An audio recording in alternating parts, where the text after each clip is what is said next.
My name is Wendy Pedersen, and I'm the executive director of a little nonprofit called the Downtown Eastside SRO Collaborative Society. And I founded that group in 2015. We've been trying to figure out the puzzle of the single room occupancy hotels. The hotels are in a systemic stuckness. So we've been working on that nonstop, and there's quite a few people now involved. I came to the Downtown East Side, I think in 1990 or 1991. And I was just fresh after doing my bachelor's degree at SFU. The day I walked into the Carnegie Center in 1991, it was like I knew I was in the place that was going to answer all my questions. And I kind of fell in love, I would say. It was kind of like falling in love with the community, and because I felt like I finally found a place where I could not be lonely, where there were people that were intellectual and asking questions, and there was so much complexity in this neighborhood and so many people doing so many different things, but here I felt like, wow, this is like home. So I kind of got hooked.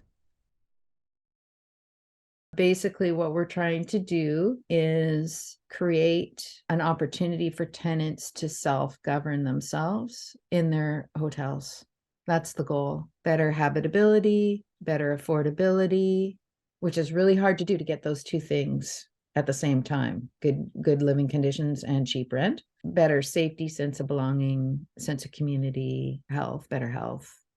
So we figured out we're trying some strategies in terms of how to make that happen. And we're doing pretty good right now. So we start really small and doable, winnable things with doable, winnable projects to build people's confidence and connection. I'm an activist. I think an activist takes an issue and organizes around it, but I'm more like a community organizer who's found the issues that the community has and getting the community to organize around their issues. Being able to take action and help each other and help people is a real balm. Like, it really helps, psychologically and spiritually, if you can be active to deal with the issues that are linked, that link everybody up. I think the hardest part for me and the people that I work with is to deal with your own traumas and the inter-community fighting. I think that's the worst part, and the most difficult part is learning how to get along. And people are so strong and can hurt each other, and how to survive that and keep going is really tricky. So trying to create a safer place for people to work together. And then the other thing is the system is just in a really bad state. All of the systems that are creating the dysfunctions around poverty and homelessness are worse than ever. So I think those two things, the dysfunction amongst everybody in the community and inability to get along, is number one. And then the other one is just the unrelenting systemic stuckness. One of the big things the SRO Collaborative has accomplished is we got SRO vacancy control. I don't think vacancy control exists in too many places in North America. And what it is, it's a stronger form of rent control. Every renter in the province of British Columbia, when they're living in their rental unit as a renter, your landlord can only raise your rent by the allowable calculation every year. I think this year it's like 1.95%. Your landlord can raise your rent. It's the same for SRO tenants. So basically, the landlords, developers, or investors are buying the hotels, and they're getting around that rent control calculation. They found a loophole, and the loophole is, all I have to do as a landlord is kick these people out, and then I can re-rent these rooms for whatever I want. So we convinced the city, and we organized Jean Swanson, who I worked with at the Carnegie Center, to be a city councilor in 2018 on this issue. And we won SRO vacancy control, which ties the rent control to the unit. So when the unit flips to the next person, the rent control stays in place. The moment when the unit becomes vacant, the rent control still exists.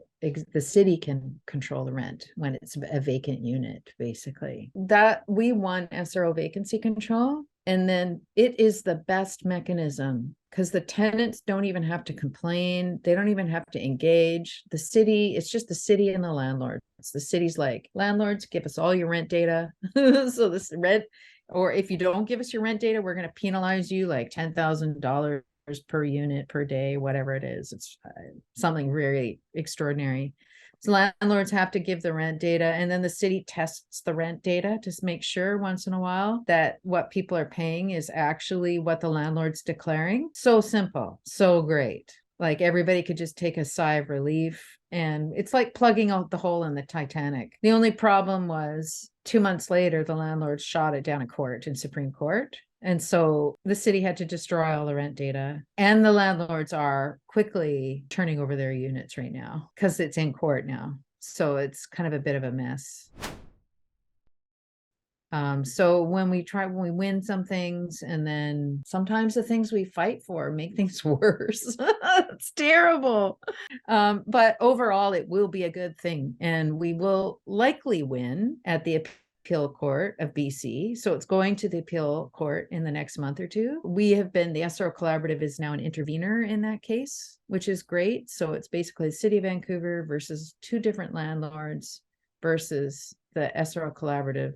And the landlord BC has jumped on too as an intervener in the case. And because they don't want us to have this threshold case, precedent setting case. They don't want the tenants to win. So we'll see what happens. And there's also a group of tenant-based groups that have became a coalition, and they also intervened. And the judge said, okay, you can all be part of the case, which is really unprecedented. It's a big case. There isn't usually interveners at all, ever allowed. But now there's like 6 parties there. So it's going to be quite the case in the next couple of months. And if we win, it's going to be a huge victory for the tenants. I told my daughter the other day, hey, I'm writing this proposal. I'm about to send it to the premier, David Eby. He was an activist in the Downtown Eastside, an activist lawyer, the premier. And he was an activist lawyer at Pivot. And he focused his early career as a junior lawyer, fighting for tenants in the SROs. And I said, I started this journey in 2005. And she said, when I was 2? I said, yeah, when you were 2. And now I'm at the fork of the road. Everything I've been doing since 2005 is culminating right now. And it's either going to go this way or it's going to go this way. And if it goes the way we want it to go, wow, then, we might have a chance to have a good future in the Downtown East Side.